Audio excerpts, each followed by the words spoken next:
Selamat pagi Bapak Ibu Saudara sekalian. Selamat pagi. Mari kita buka Alkitab kita dari Kisah Para Rasul pasal yang pertama ayat yang ke-6 sampai yang ke-11. Kisah Para Rasul pasal yang pertama ayat 6 sampai 11. Kalau sudah, kita akan baca seperti biasa, silih berganti. Saya akan baca ayat yang genap, Bapak Ibu akan baca ayat yang ganjil. Kisah Para Rasul pasal yang pertama ayat yang ke-6 sampai yang ke-11. Demikianlah firman Tuhan. Maka bertanyalah mereka yang berkumpul di situ, Tuhan, maukah Engkau pada masa ini memulihkan kerajaan bagi Israel? Jawabnya, Engkau tidak perlu mengetahui masa dan waktu yang dikatakan sendiri berkuasa. Tetapi kamu akan menerima kuasa kalau Roh Kudus turun ke atas kamu, dan kamu akan menjadi saksiku di Yerusalem dan di seluruh Yudea dan Samaria sampai ke ujung bumi. Sesudah dia mengatakan demikian, kata-kata dia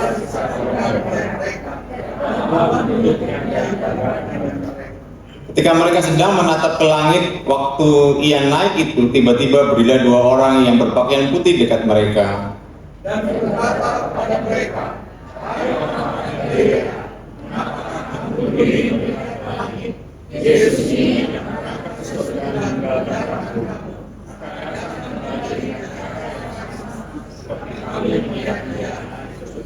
Amin. Bapak Ibu, saya mengajak Bapak Ibu untuk membayangkan ketika Bapak Ibu jadi murid Yesus. Kira-kira apa yang sedang dia pikirkan dan apa yang dia sedang bayangkan, Bapak Ibu? Jadi ketika Yesus bilang, ayo ikut saya, dia mau ikut. Ayo ikut saya, dia mau ikut. Ayo ikut saya, dia mau ikut. Kira-kira semua pikirannya sama atau tidak? Tidak ya Bapak Ibu ya? Tidak, oke. Kalau gitu kira-kira kenapa mereka mau ikut Yesus? Ada yang bisa jawab Bapak Ibu? Tidak ada yang bisa jawab. Kira-kira kenapa murid Yesus itu mau ikut Yesus gitu? Nah, kemudian ceritanya itu kelihatan di bagian ini Bapak Ibu. Di pasal yang pertama ayat yang ke-6 ini, dia berkata begini, Tuhan, maukah Engkau pada masa ini memulihkan kerajaan bagi kami Israel? Jadi kira-kira ketika murid-murid Yesus itu ikut Yesus dan semua orang banyak ikut Yesus itu, kira-kira tujuan mereka mau apa Bapak Ibu?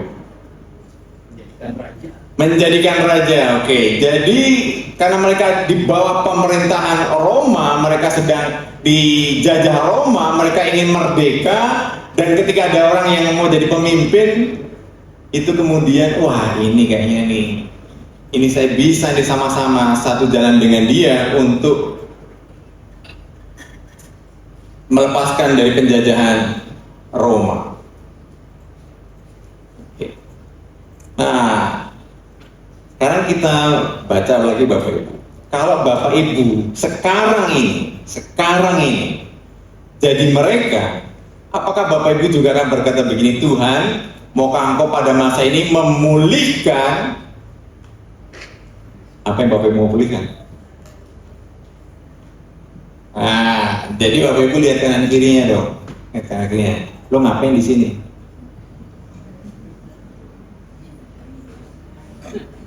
Oke, Bapak Ibu coba tanyain dong, apakah Bapak Ibu dan saya sedang berkata kepada Tuhan, pulihkan dong kerajaan saya, pulihkan dong kehidupan saya, pulihkan dong apa yang harusnya saya terima. Begitu Bapak Ibu? Bapak Ibu ke gereja, kalau saya tanya, misalkan kita punya survei begitu ya, kenapa Bapak Ibu ke gereja? Jawabannya pasti ya karena saya orang Kristen. Jawabannya pasti ya karena saya mau menyembah Tuhan. Jawabannya pasti supaya saya diberkati Tuhan. Setuju Bapak Ibu dengan jawaban-jawaban ini? Setuju ya? Pertanyaannya, apakah Tuhan setuju dengan jawaban Bapak Ibu Saudara? Tidak setuju. Loh, kalau tahu tidak setuju, kenapa jawabannya itu gitu kan? Lihat yang menjadi menarik di ayat yang ke-6 itu, mereka berkata, salah nggak sih kalau Israel dipulihkan? Tidak. Bagus nggak kalau Israel dipulihkan? Bagus. Tapi kenapa jawaban Tuhan itu yang 7 dia berkata begini, engkau tidak perlu mengetahui masa dan waktunya yang ditetapkan Bapa sendiri buat kuasa. Jadi apa yang terjadi Bapak Ibu? Yang pertama yang terjadi itu adalah sebuah mindset yang berbeda antara Tuhan dan Bapak Ibu saudara saya. Bapak Ibu sering kecewa ikut Tuhan? Kenapa? Karena mindsetnya berbeda, pola pikirnya berbeda. Setuju Bapak Ibu? Setuju. Ingat ya, setuju ya? Oke, setuju ya? Oke, kalau setuju, mari kita terusin Bapak Ibu. Kalau tidak setuju saya berhenti nih masalahnya. Jadi Bapak Ibu dan saya seperti murid-murid juga, dia berkata begini, pulihkan dong, bereskan dong persoalan saya. Tuhan, kenapa persoalan saya begini. Kenapa saya dikasih soal begini. Masalah saya kenapa begini. Ada yang begitu Bapak Ibu? Kenapa hidup saya susah begini. Kapan selesainya? Terus Tuhan bilang begini, kamu nggak perlu tahu selesainya. Bapak Ibu siap jawab pertanyaan begitu? Bapak Ibu berdoa, Tuhan, tolong Tuhan supaya selesai ini masalah ini, nggak selesai, saya capek Tuhan, capek. Terus Tuhan bilang begini, kamu nggak perlu tahu masa dan waktunya kapan selesai. Bapak Ibu log out atau tetap log in?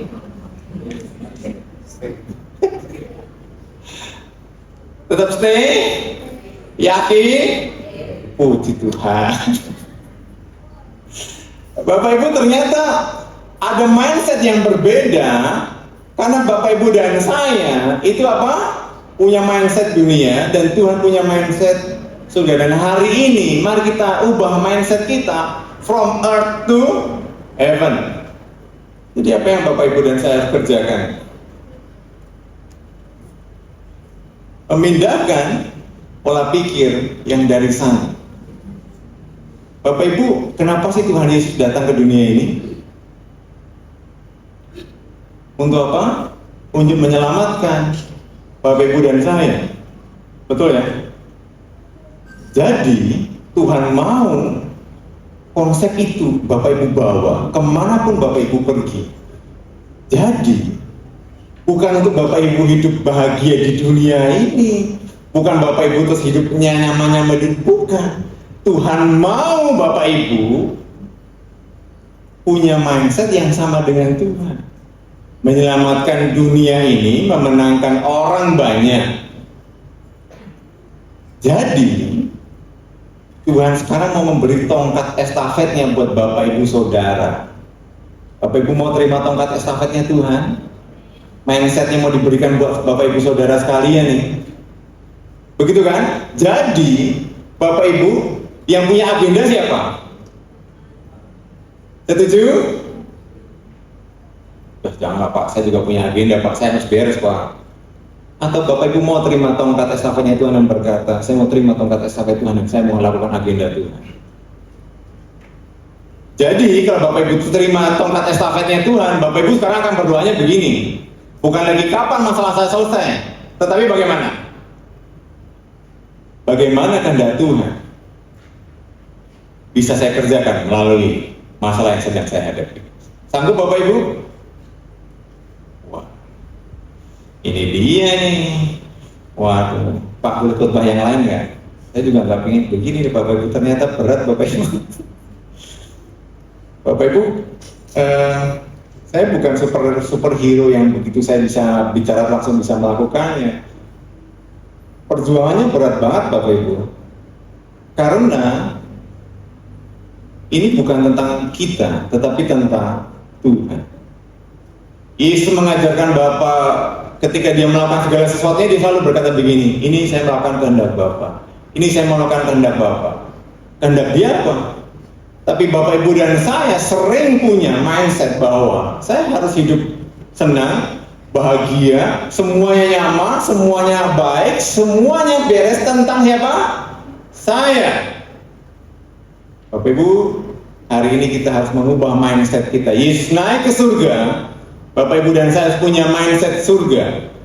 Mindsetnya dimasukkan ke dalam pikiran Bapak Ibu dan berkata, oke, Tuhan punya agenda yang harus saya kerjakan.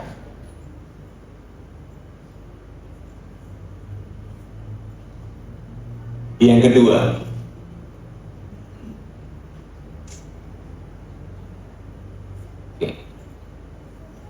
ketika Yesus naik ke surga, lihat ayat yang ke-8 Bapak Ibu. Mari kita baca. Tetapi kamu akan menerima apa Bapak Ibu? Kuasa. Kalau Roh Kudus turun ke atasmu, dan kamu akan menjadi saksiku di Yerusalem, di Yudea, dan Samaria, dan sampai apa? Wah, ini keren ya Bapak Ibu. Bapak Ibu punya kuasa nggak? Udah dipakai belum? Nah, jadinya nih. Nih contoh Bapak Ibu. Bapak Ibu punya kuasa nggak? Enggak, punya. Oke, punya. Betul ya Bapak Ibu setuju punya ya? Pertanyaannya dipakai nggak? Belum. Belum, disimpan aja. Kenapa Bapak Ibu nggak dipakai? Nih contoh. Kalau misalkan ada orang yang sakit begitu, Bapak Ibu berdoa buat dia nggak? Oh Pak Pendeta aja, Pak Pendeta aja. Tolong Pak Pendeta, berdoa Pak Pendeta. Jangan saya masuk orang berdosa. Emang Pak Pendeta orang nggak berdosa? Sama kan, Pak Pendeta juga orang berdosa. Cuman dosanya belum Bapak Ibu ketahui, ya kan? Kan sama kita nggak ada berbeda Bapak Ibu. Makanya saya kalau pakai jas ini berat banget buat saya gitu kan. Kita sama, kita sedang sama-sama berjuang untuk menyenangkan Tuhan dan melakukan apa yang benar di mata Tuhan. Dan Bapak Ibu, kalau Bapak Ibu ditanya, Bapak Ibu punya kuasa, tapi pernah nggak? Saya mau jujur buat Bapak Ibu. Ada pergumulan hampir setahun ini. Saya bergumul sekali. Nggak tahu, tapi saya nggak berani melakukannya. Kenapa? Ya kalau kejadian, kalau nggak kejadian gimana gitu. Bapak Ibu, kuasa itu ada nggak sih? Pertanyaannya kuasa itu apa sih Bapak Ibu? Kuasanya seperti apa? Bagaimana kuasa itu ada? Oke, kuasa itu kata aslinya itu dunamis. Kata dunamis ini itu dipakai kalau sekarang itu dinamis, dinamit gitu ya. Jadi punya kuasa yang luar biasa besar. Ini kuasa yang luar biasa. Oke, contohnya bagaimana? Mari kita buka Markus 16 Bapak Ibu. Mari kita buka Markus 16 Bapak Ibu. Ini kata-kata Yesus sebelum dia naik ke surga. Markus itu setelah Matius Bapak Ibu. Markus 16. Sudah? Oke, baik. Ayat 15 sampai yang ke 19. Oke, 17 kita baca bersama-sama ya. Saya akan mulai dari 15, nanti 17 kita akan bersama-sama. Lalu berkatalah ia kepada mereka, pergilah ke seluruh dunia, beritakanlah Injil kepada segala makhluk. Siapa yang percaya dan dibaptis akan diselamatkan, tetapi siapa yang tidak percaya akan dihukum. Yuk kita baca bersama. 1, 2, 3. Tanda-tanda ini akan menyertai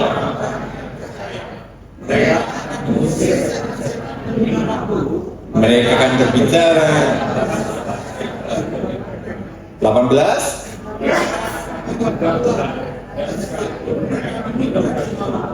Mereka tidak akan mendapat celaka.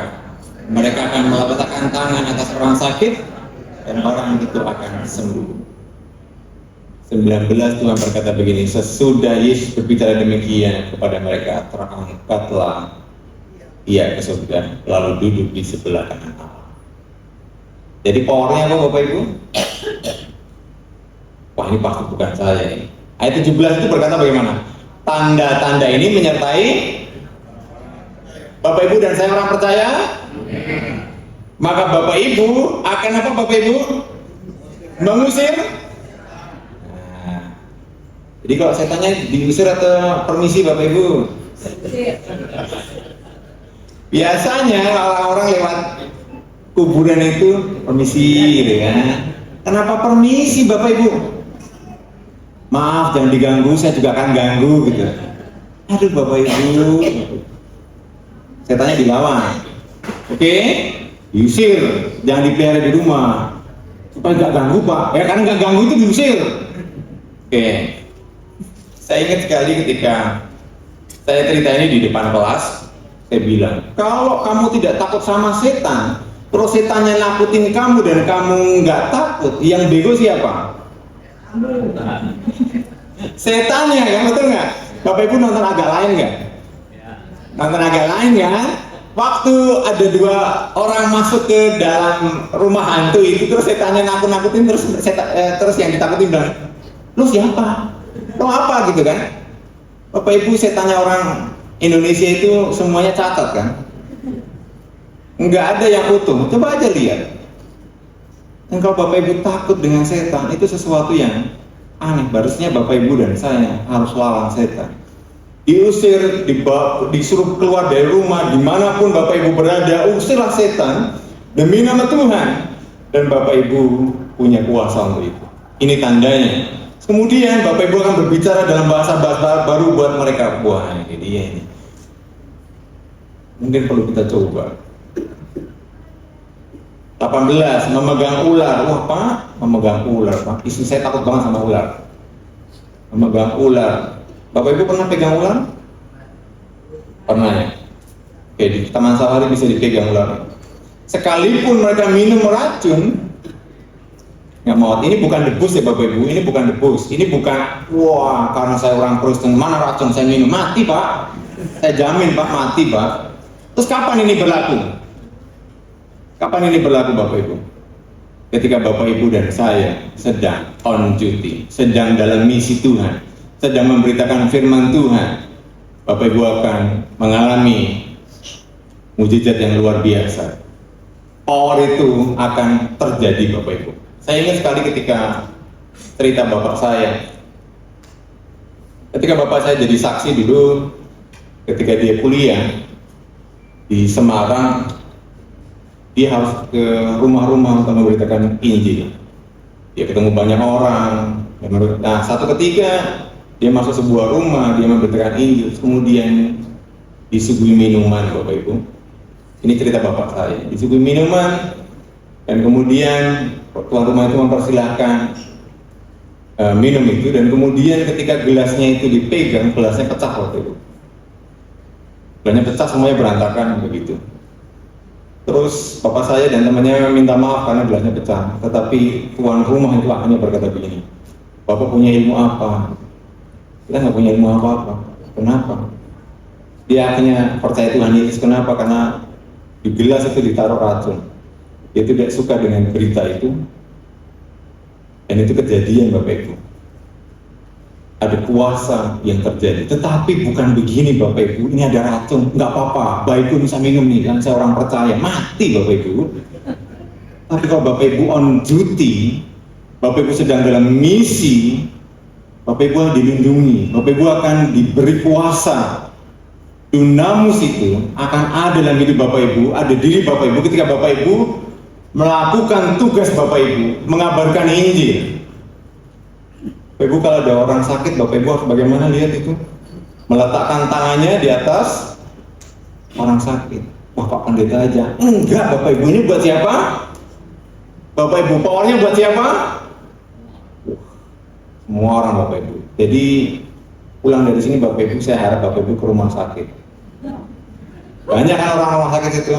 Bapak Ibu tumpang tangan semuanya, itu orang sakitnya semua sembuh gitu. Bangkrut nggak rumah sakitnya? Masuk tumpang tangan semua sembuh semua. Bapak Ibu punya power, punya power. Kenapa kita nggak bisa menikmati power itu? Karena ketidakpercayaan kita. Ada power dari surga yang akan ditransfer ke Bapak Ibu. Ketika Bapak Ibu sedang menginjili, ketika Bapak Ibu sedang punya misi buat Tuhan. Itu sebabnya hari ini punya mindset yang berbeda ya Bapak Ibu. Ingat khotbah saya minggu lalu? Bapak Ibu prajurit kan? Supply itu akan diberikan drop buat Bapak Ibu kapan? Ketika Bapak on duty kan? Jadi masalah makanan minuman itu akan disuplai Tuhan ketika Bapak Ibu menjadi prajurit Tuhan. Dan tidak hanya suplai makanan Bapak Ibu, ternyata suplai power juga hari ini Tuhan berikan buat Bapak Ibu ketika Bapak Ibu menjadi saksi Tuhan. Jadi Tuhan, bahasa saya itu Tuhan bisa memodifikasi hukum alam. Wah, kalau mujizat itu kayaknya gimana? Tapi kalau memodifikasi hukum alam itu Bapak Ibu bisa mengalaminya. Bapak Ibu, saya tidak bisa membayangkan ketika setiap orang di sini nanti bisa menyembuhkan orang, keluar ke sana menyembuhin orang. Bukan jadi dukun ya Bapak Ibu, bukan jadi dukun, terus terima praktek gitu. Enggak, tapi Bapak Ibu di luar sana Bapak Ibu bisa menyembuhkan orang, menyembuhkan orang. Orang percaya Tuhan enggak? Belum tentu. Tetapi power itu menjadi tanda Bapak Ibu dan saya orang percaya. Ada power yang jangan pernah Bapak Ibu lupa. Jangan pernah berkata begini, Pak saya masih orang berdosa. Semua kita orang berdosa. Yang menyembuhkan itu bukan saya, tetapi siapa? Tuhan Yesus. Jadi ketika Roh Kudus itu turun, dan hari ini sudah turun, Bapak Ibu sudah punya Roh Kudus. Roh Kudus itu permanen dalam hidup Bapak Ibu. Kuasa ini permanen dalam hidup Bapak Ibu, karena Bapak Ibu punya Roh Kudus, jadi kuasa ini permanen, nempel di tempat Bapak Ibu. Jadi kalau Bapak Ibu nggak pakai, ya nggak apa-apa. Bapak Ibu nggak akan menikmati apa-apa. Tapi kalau Bapak Ibu pakai, Bapak Ibu akan menikmati sesuatu yang luar biasa. Ini bukan tentang Bapak Ibu berdosa atau tidak berdosa, tetapi ini tentang bagaimana Tuhan menjanjikan kuasa buat Bapak Ibu dan saya. Jadi jangan lupa Bapak Ibu, kalau ada orang sakit apa yang Bapak Ibu lakukan? Tumpang tangan, doakan. Kalau ada setan apa yang Bapak Ibu lakukan? Usir. Jangan permisi ya, maaf lewat, jangan usir. Dimanapun Bapak Ibu pergi, Bapak Ibu harus menang lawan setan. Usir, jangan takut, jangan takut. Oke, jangan pernah takut. Kemudian Bapak Ibu, tapi jangan pegang ular ya Bapak Ibu. Pegang ularnya kalau Bapak Ibu memang harus masuk ke kandang ular karena Bapak Ibu dianiaya, karena Bapak Ibu sedang menginjili, Bapak Ibu pasti akan dilindungi. Bapak Ibu diracun, Bapak Ibu sedang on duty, Bapak Ibu pasti akan dilindungi. Itu janji Tuhan. Dan yang terakhir Bapak Ibu, mari kita lihat di ayat yang berikutnya.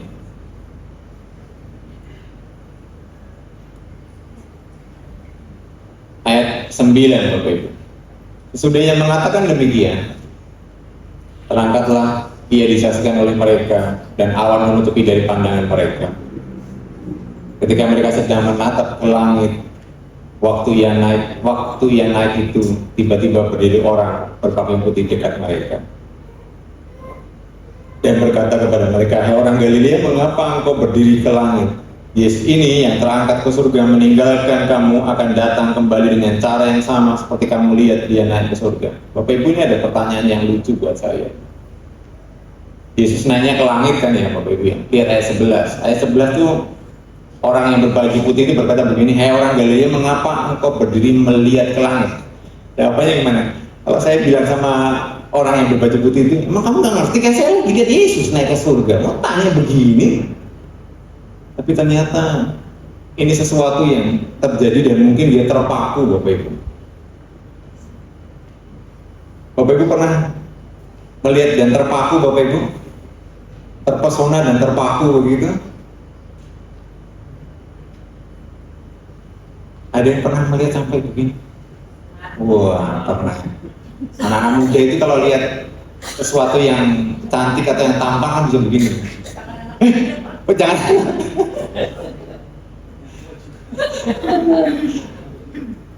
Bisa sampai begini, "Hei kamu apa? Cantik banget loh. Cantik banget." Sampai terpaku begitu. Nah waktu itu terjadi juga sama itu. Yesus naik ke surga dan semua orang bilang, "Kok naik ya? Terus bagaimana? Hebat dia bisa naik ya." Ketika dia sedang terpesona begini, lupa daratan nggak Bapak Ibu? Lupa Bapak Ibu, lupa. Bapak Ibu sering lupa daratan nggak? Sering ya, kalau Bapak Ibu udah lupa daratan? Lupa daratan. Sering lupa daratan. Kenapa Bapak Ibu dan saya bisa lupa daratan?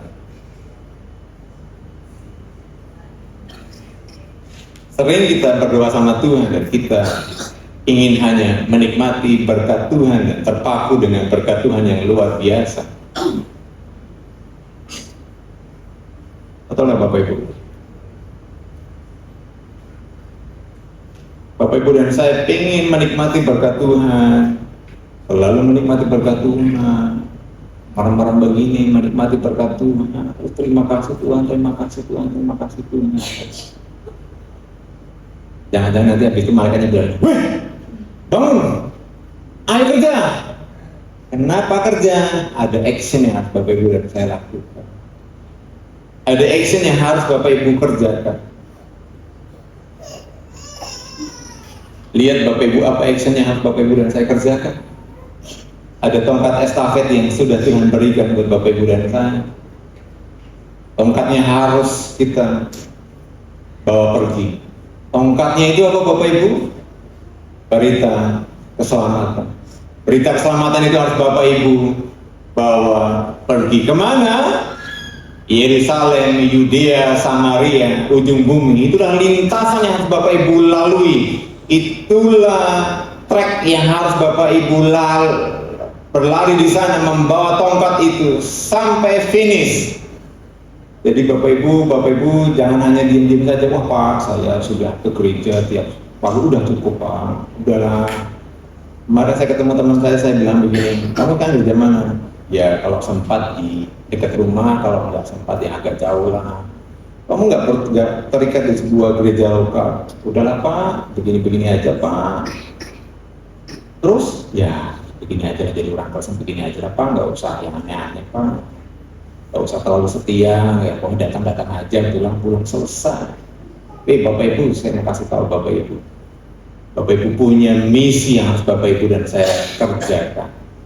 Apa misinya Bapak Ibu? Cerita kepada orang lain bahwa Yesus sudah naik ke surga dan nanti akan datang lagi. Ada tokoh agama yang bisa berjanji begini?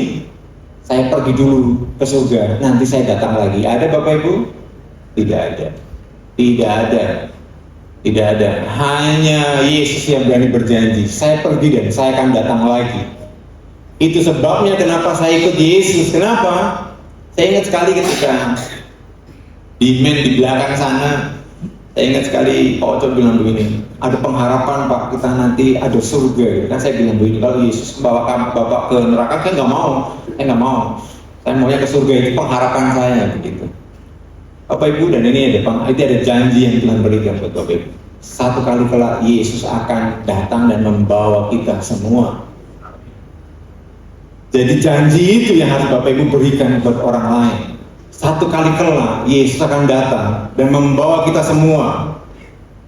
Jadi tongkat estafet itu harus diberikan.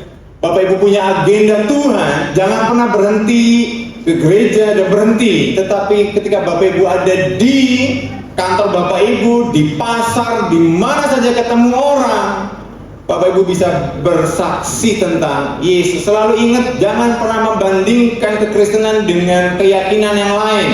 Itu tidak bisa dibandingkan, itu bukan apple to apple. Jadi Bapak Ibu, apa yang Bapak Ibu lakukan? Bapak Ibu hanya berita tentang ini. Saya percaya Yesus, kalau saya nanti mati masuk surga. Titik, selesai. Kalau kamu, apa Bapak Ibu? Nggak tahu, jangan pernah bakal masuk neraka. Jangan pernah bilang begitu, tapi saya nggak tahu, karena Bapak juga nggak tahu kan? Dia masuk surga, siapa tahu nanti dia bertobat dan masuk surga kan? Salah kan? Saya juga masuk surga kan? Ketemu kita di sini, ya kan? Jadi jangan pernah menghakimi dia masuk neraka, saya masuk surga. Tetapi bilang bahwa kalau mati saya masuk surga, kalau kamu, saya nggak tahu. Kita nggak akan pernah bisa dapat. Oh kamu melecehkan keyakinan lain, oh kamu menghina keyakinan lain. Tidak pernah. Kenapa? Karena kami meyakini ini keyakinan kami. Kalau kamu punya keyakinan ya silakan, tetapi ini keyakinan. Kalau kamu nggak yakin dengan keyakinanmu, cobalah keyakinan kami. Kalau Bapak Ibu nggak bisa menerangkan, aja dia ke gereja saja. Kok kamu yakin kalau mau kok bisa masuk surga? Ya saya yakin saja. Kok bisa? Mau tahu? Yuk ke gereja. Nggak mau ya sudah. Kalau saya masuk surga, kalau kamu saya nggak tahu. Selesai kan Bapak Ibu, perdebatannya begitu. Biar dia mikir di rumah, masuk surga nggak ya, masuk surga nggak? Besok ketemu lagi, sudah masuk surga belum? Saya masuk surga. Apa yang terjadi Bapak Ibu? Tidak akan jadi terperdebatan, dan itulah tongkat estafet action yang harus Bapak Ibu dan saya kerjakan. Bapak Ibu, dan ingat Bapak Ibu, ketika Tuhan memberi tongkat estafet itu, Dia tidak memberinya dengan cuma-cuma, Dia memberinya dengan apa? Kuasa. Oke? Jadi pasti akan ditolong. Bapak Ibu jangan pernah takut untuk bersaksi. Bapak Ibu pasti akan ditolong.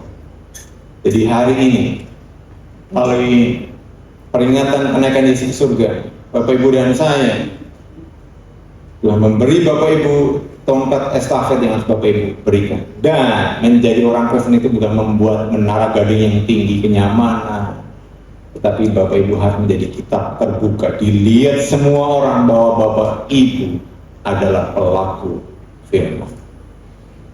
Bapak Ibu punya kuasa yang bisa diberikan. Kalau anak kecil ini percaya Yesus, kemudian tumpang tangan, orang sembuh, orang berjalan lumpuh, apa yang terjadi Bapak Ibu?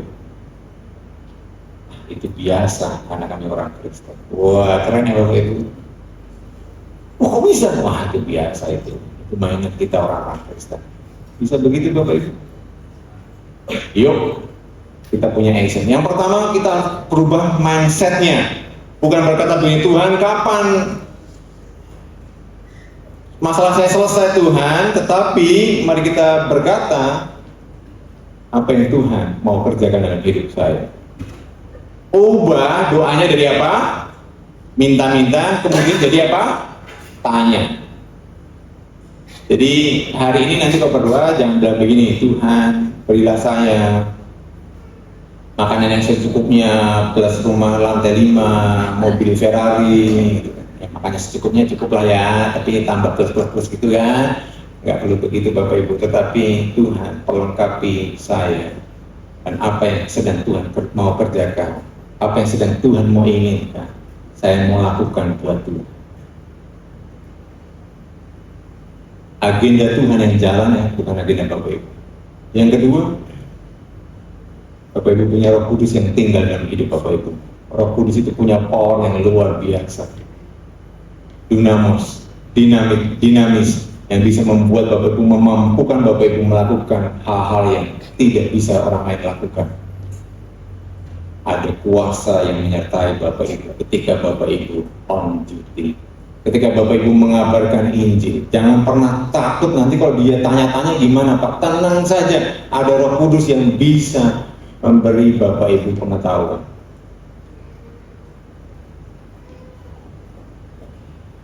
Saya mau kesaksian sedikit Bapak Ibu. Saya kayaknya pernah cerita juga di sini.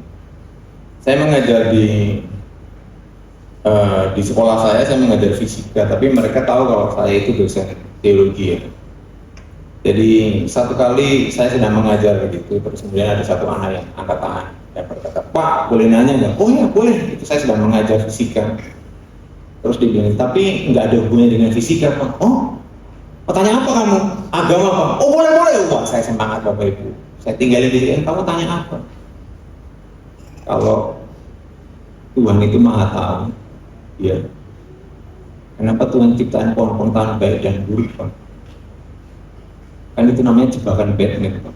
Wah, kayak saya ditembak mati di depan begini. Ini ngomong apa ini? Bagaimana menjelaskannya? Apa yang saya lakukan Bapak Ibu? Saya berdoa, Tuhan tolong saya. Saya nggak bawa kitab, saya nggak bawa apa-apa, dan nggak tahu dari mana saya bisa menerangkan dengan lancar. Saya terangin begini. Terus saya tanya, ngerti kamu?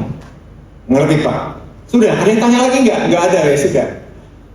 Itu berkesan dalam hidup saya. Kenapa? Saya tahu ada Roh Kudus yang akan memampukan saya, baik atau tidak, baik waktunya, siap atau tidak siap Bapak Ibu ditanya tentang Tuhan. Bapak Ibu punya Roh Kudus yang akan memampukan Bapak Ibu menjawab semuanya. Jadi mana ibu-ibu, bapak-bapak punya anak kecil kan? Nah, biasanya pertanyaan aneh-aneh kan? Jangan telepon Pak Pendeta. Pak Pendeta juga kadang-kadang nggak tahu. Telepon siapa? Telepon Roh Kudus. Tolong Tuhan, anak saya jangan pertanyaan aneh-aneh. Tolong Tuhan, mampukan saya untuk menerangkan kepada anak saya hal-hal yang tidak bisa saya mengerti tapi dengan sederhana. Bapak Ibu punya power, Bapak Ibu punya power. Saya ingatkan sekali, Bapak Ibu punya power. Dan yang terakhir, Bapak Ibu, jangan hanya terpaku dan menikmati berkat Tuhan yang Bapak Ibu nikmati hari ini. Tuhan baik Pak, Tuhan luar biasa Pak. Saya diberkati Pak. Wah, pokoknya Tuhan baik Pak.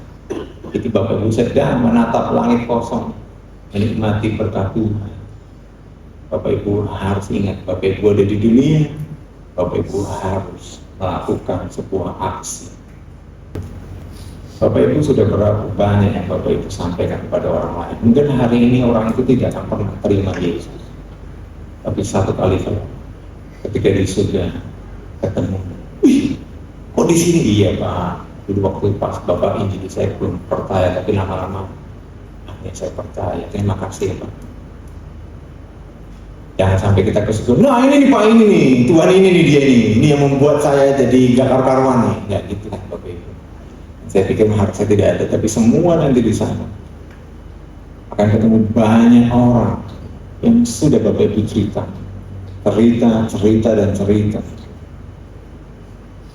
Paulus berkata, kebanggaanku adalah kalian semua. Buah sulungnya dia, hasil dia, itu yang dibawa ke surga Bapak Ibu. Bukan kekayaan Bapak Ibu. Yang dibawa ke surga itu adalah orang-orang yang Bapak Ibu injili. Dan ada mahkotanya Bapak Ibu. Jangan lupa, ada mahkotanya. Jadi, mari kita menyebarkan Injil Tuhan. The power relay. Bapak Ibu, power ini harus dijalankan, harus kembangkan. Power ini harus menyebar. Aksinya harus ada. Powernya sudah diberikan, aksinya harus dijalankan. Jangan lupa, milikilah mindset surgawi, bukan mindset dunia.